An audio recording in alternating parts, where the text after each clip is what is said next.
here we are again. We left off on us being transferred to Miller's NICU, and I'm going to continue the next part of our journey. I am solo this time. Isaiah is out of state for work currently, and I feel like we've been putting this off for a long time already, and we still have so much to still share. So here we go. And I'm going to try my best to keep it as concise as possible. I made notes this time to try to keep me on track. So let's get into it. So yeah, like I mentioned, we left off on getting transferred into the Miller's NICU, and basically when we were in there, we were in what they call the tiny baby unit, which is basically for micro preemies. And so this is for babies that are born under 28 weeks or are less than 2.2 pounds. So they are extremely small babies. Actually have a little tiny diaper from when he was in there, and this actually was still too big for him when he was first born. So he was very, very small. And when we were here is when we truly became aware of how bad his lungs were, and this was honestly like one of the main concerns with Lucas. He didn't fully develop his lungs in the time that I was carrying him. So, this was why he was as sick as he was, essentially.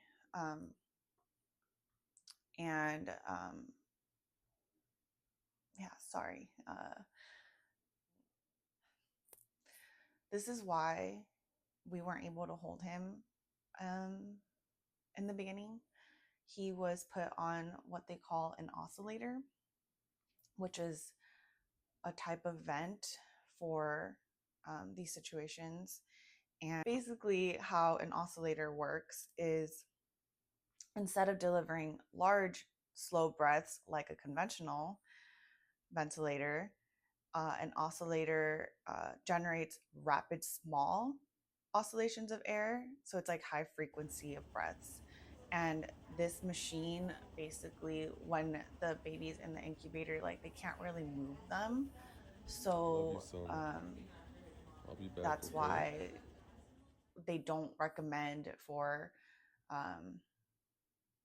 doing skin to skin when baby's on an oscillator. So that's why it took so long for our first time being able to truly hold him. So it was a while, and basically after he showed some improvements on the oscillator, they did switch him to a ventilator. And so my first time holding him was on March 18th, which is 13 days after he was born. And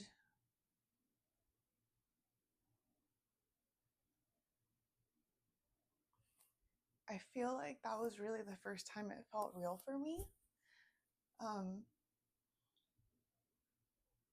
That he was out here in the world.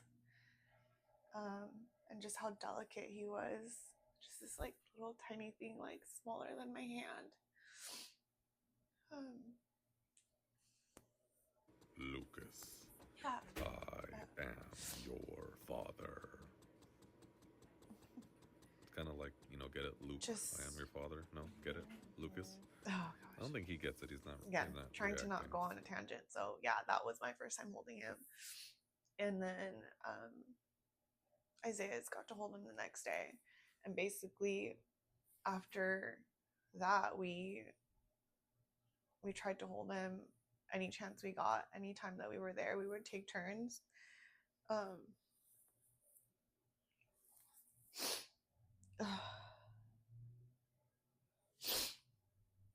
and then we also, during this time, learned about touch times, which again, I so appreciate the nurses that inform you and let you know the things that you can participate in, but don't be afraid to ask questions. Like I said in the previous video, you are the parent, and any chance that you get to interact with your baby, please, yeah, take advantage of it. So we learned about touch times, which is essentially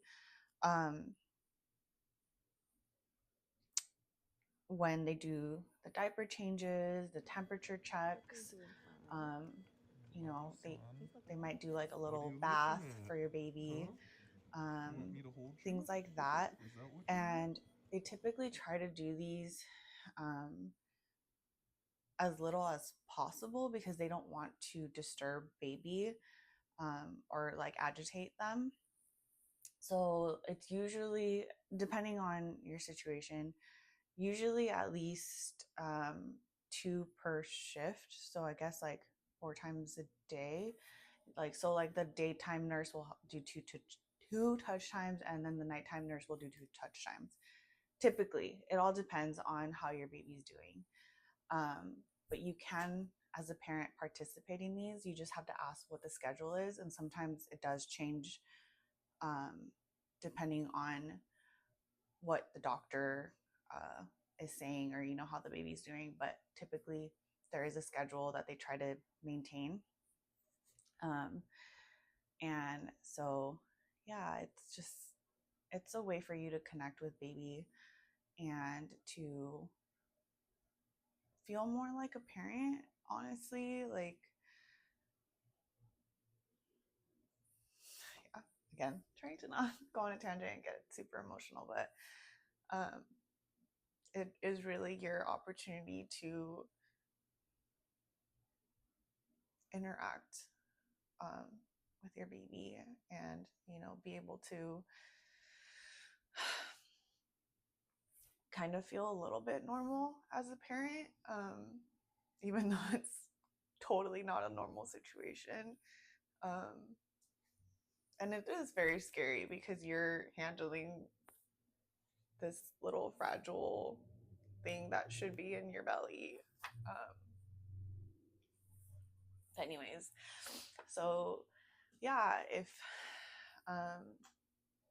you didn't know about those, then I would definitely ask about it if you're somebody that's currently in the NICU, or it's something that you think might happen to you. Just be aware, those are things that you can participate in. And then another thing that I was really grateful for learning at this time too was about family meetings. I just remember one day I happened to be there during doctor's rounds, which is another thing I'll talk about next, and just feeling extremely overwhelmed because this is the first time that I had sat in on one of them, and I just didn't even know what was going on, and they're just throwing out all these medical terms and things, and they ask you like, okay, do you have any questions? And for me, I was just like trying to process everything that was even said, so I didn't even know what to ask. And then I just remember after everyone leaving, one of the nurses in the hallway just came up to me and was like, hey, like, I just noticed how you seem really like overwhelmed. And she was just like, you know, it's totally understandable. And then she was the one that mentioned to me, like, you know, just so you're aware, there are also opportunities for you to meet with the doctors outside of rounds, which is what family meetings are. So essentially, you work with your, oh my gosh, your social worker, and they'll schedule, you know, whatever doctor you are assigned for that week or however long they're there for, along with any of the specialties that might be involved. And you get this basically kind of like one-on-one time where you're not at the bedside, you know, where it's distracting with all of the beeping and monitors and baby. Um, so it's a chance for you to kind of go over everything that's happening with your baby. And um, that's where you can, you know, ask questions as well. And they can kind of give you more in-depth information and what the plan is. And you know, for us, we utilize that time to really talk about like being realistic, because that's something that we really wanted our doctors to be with us, is, you know, because every doctor is different. And of course, we always wanted to be hopeful of everything. Um, and, you know, you want everything to have a positive turnout, but, you know, they don't know. And they're trying their best with the treatments that they know of. So we always just wanted them to be realistic, and for us to have those expectations of anything that could go wrong. Um, so that's where we really tried to talk to doctors and make sure that not only are we on the same page with the plan and that we agree with what they're doing to our son, um, but just so that we are also like just aware of where their thinking is at and why they're doing certain treatments, um, and what they foresee happening. So again, that's just something I'm really grateful that we were made aware of and had the opportunity to do. Um, as well as, like I said, so there's rounds um, in the hospital. So they typically do a daytime round and then a nighttime round with the doctors because they switch shifts. So that's where the doctors get updates from, you know, the nurses of how the last 12 hours or however long it has been going with baby, like with, you know, the medications that they might be giving him or the settings on their ventilators, things like that. That's where they discuss all of the like what's going on, and then they make a plan for the day. And um, again, this is as a parent, if you're in that uh, in the rounds, this is your opportunity to kind of question, you know, the care that they're giving them, and like ask about the medications, ask about the settings, why they're doing certain things, and even just pushing back on things that you don't agree with, because there was times where Isaiah and I felt like, why do you need to do that? Um, and we did fight back, or we would ask them like, can you try something else? Um, because thankfully Isaiah was very, very good about finding information on the things that they were doing or the medications that they were giving him. And so he would very much be very involved in, you know, why are we doing this? Or is there any way that we don't have to do this? Because there are long-term side effects to some of these things that they were doing, um, that would, that did raise concerns for us. Even though like, yeah, it would help him in the moment, but is it worth the risk in the long term is kind of like where we were at with it. Um, So again, I just don't, it's hard to, how do I articulate this? Um, don't just think that because the doctor is telling you something that that's always the right path to take. Um, you are the parent, and this is your child, and um, you don't have to agree with what the doctors are doing. Of course, uh, they do have like what's uh, they want what's best, but at the same time, um,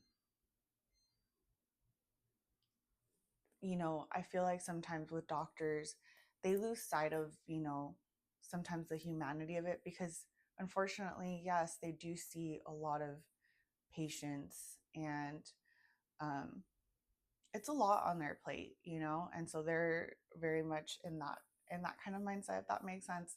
And nothing against the doctors um, or anything like that, but I think sometimes too, um, they they can appreciate when parents come in with questions or information, and then it makes them kind of think about other options. So, just like I said, you're your baby's voice. Um, you know them better than anybody else. At the end of the day, no matter if you feel like maybe your nurse spends more time with them. And this is also where um, I would say to build those relationships with the nurses because they can also be like that advocate for your baby. And a lot of the times they are.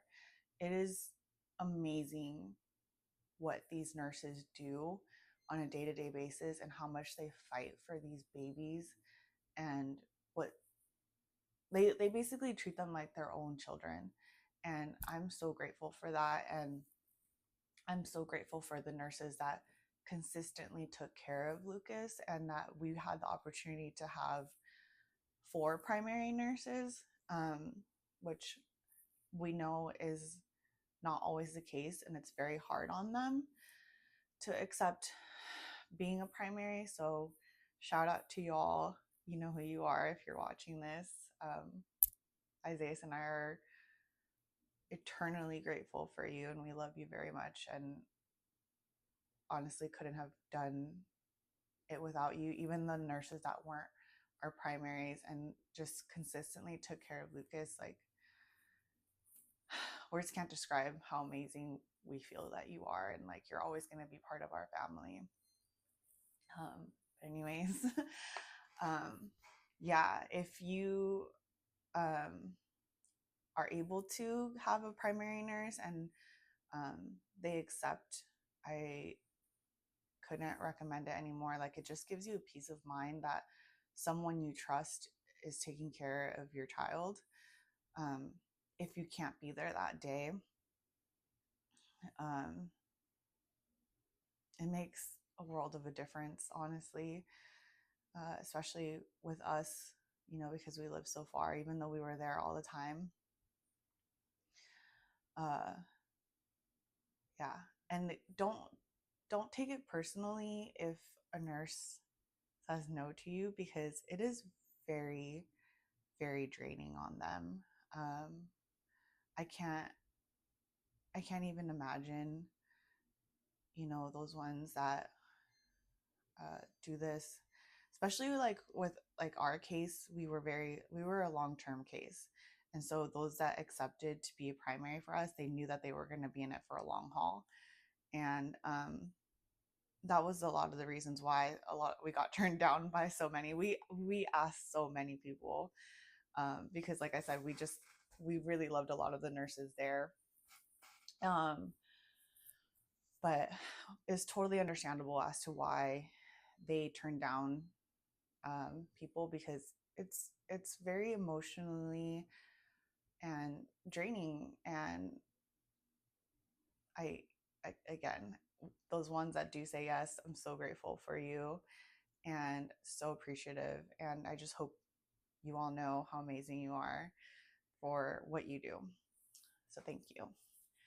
Um, anyways, so yeah, we were in the tiny baby unit, and um, honestly, like for me, this time and just in general, like my memory is so foggy.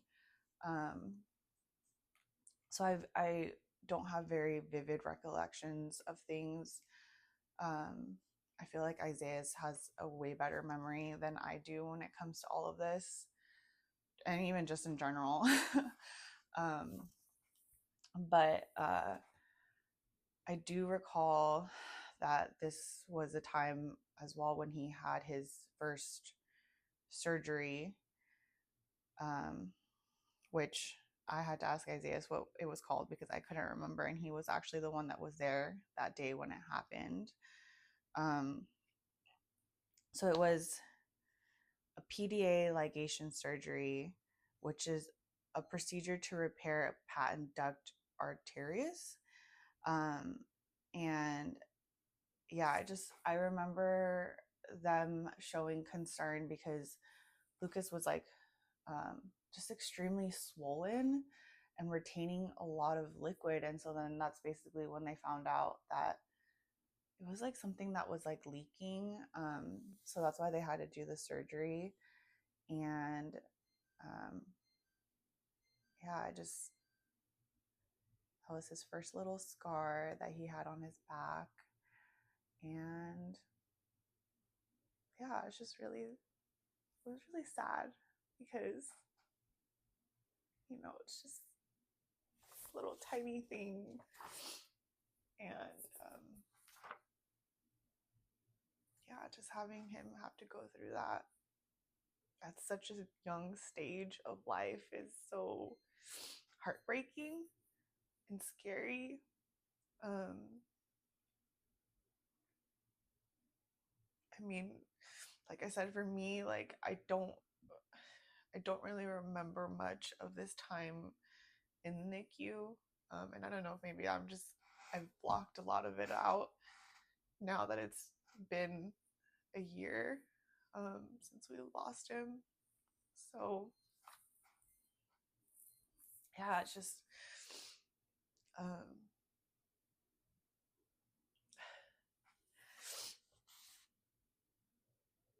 it it's really hard um, to not understand, you know, everything that was going on. That's kind of how I felt. Like I felt like I was in a daze at this time. I don't know. It honestly just was so surreal for me still, and I'm just so grateful that I had Isaiah at the time, and that he was so present and so um, involved,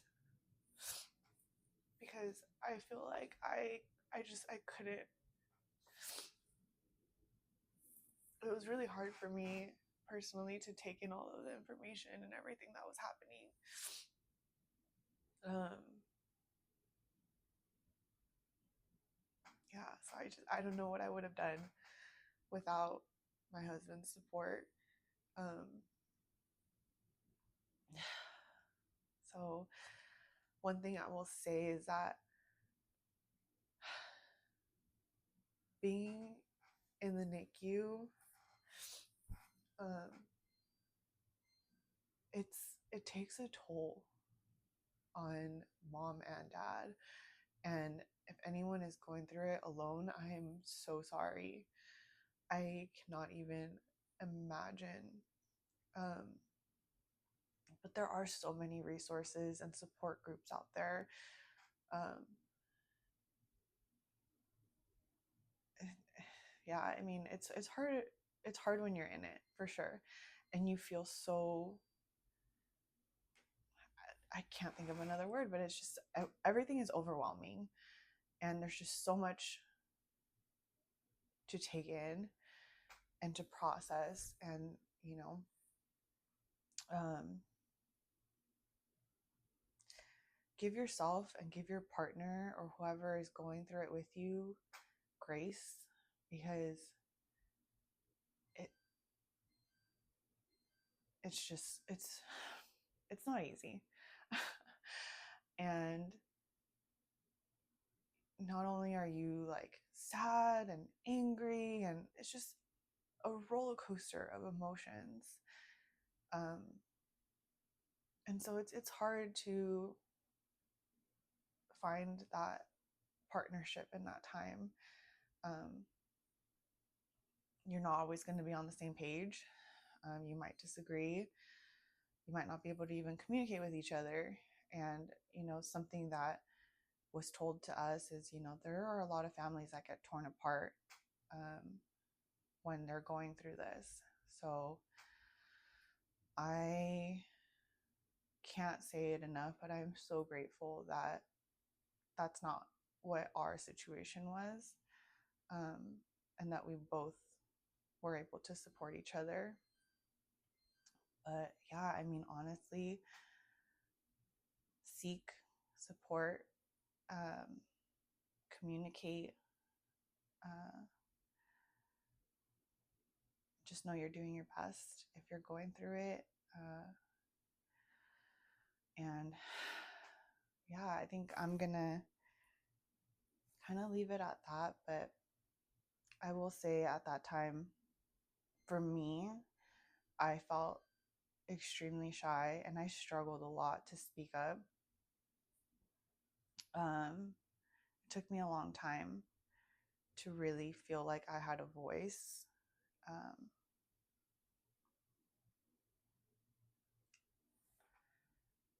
but yeah, I mean, at the end of the day, like I said multiple times, you are the parent and you're your child's voice. So don't be afraid to speak up. Don't be afraid to ask questions. Um, yeah, and honestly, like this part of why we share this is just to shed more light on what it's like, because again, I don't feel like it's talked about enough. Like once you're in the community, yeah, like you are um, put into this like world of, wow, like this happens way more than you are aware of. So we just want to be able to put it out there, and if it helps somebody, that's how we want to honor Lucas and keep his memory alive, because sometimes it's hard, and you think, why did I have to go through this? um, so actually something that I wrote about recently, because like I said, it's now been a year, and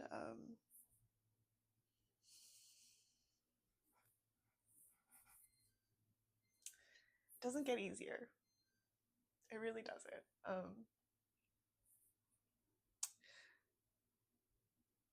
And that's unfortunate to say for anyone that has gone through grief, but or has never gone through grief, but you kind of learn to live with it differently, right? Because life keeps going. Anyways, so we might not always understand the purpose of us going through certain things, but I feel like for us, it was really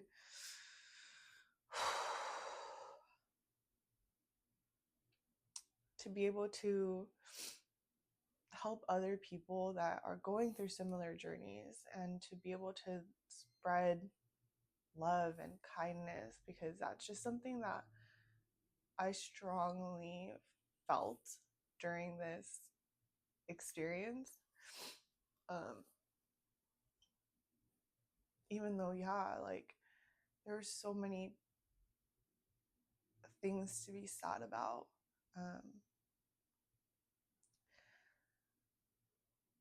I feel like one of the things that was a lesson with Lucas is just, to still continue to fight and to continue to be a light for people, because that's what he was.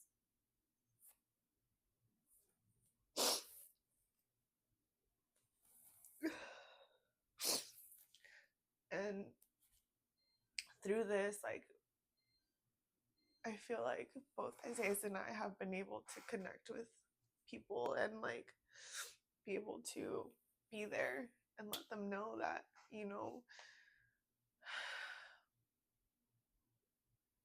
no matter what you're going through, there's a light at the end of it. There really is. You might not see it now. Like I said, we might not understand, but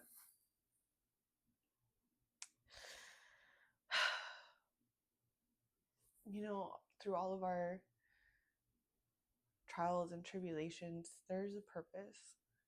And even if we just touch one person, that's all that matters at the end of the day. If we can help just one person feel better, one person feel happier, one person not feel alone, then it was worth it. Because there just isn't enough in the world. There isn't enough love and kindness, honestly. And I just feel like that was the reason why God put us through this. Just to be able to like show people that at the end of the day, that's really like what matters, is just love hard on the people in your life. Make sure that they know that you love them. Don't be afraid to demonstrate that love openly. Yeah, and just be a good person. Anyway, okay, I'm going on a tangent now, but thank you for watching and sitting through this with me. I so appreciate if you sat through this whole thing. And again, I will leave our email if you have any questions or just want somebody to talk to. Isaiah and I just feel really strongly about that. So, yeah, thank you. And from the bottom of our hearts, we truly love you and thank you for helping us keep our son's memory alive.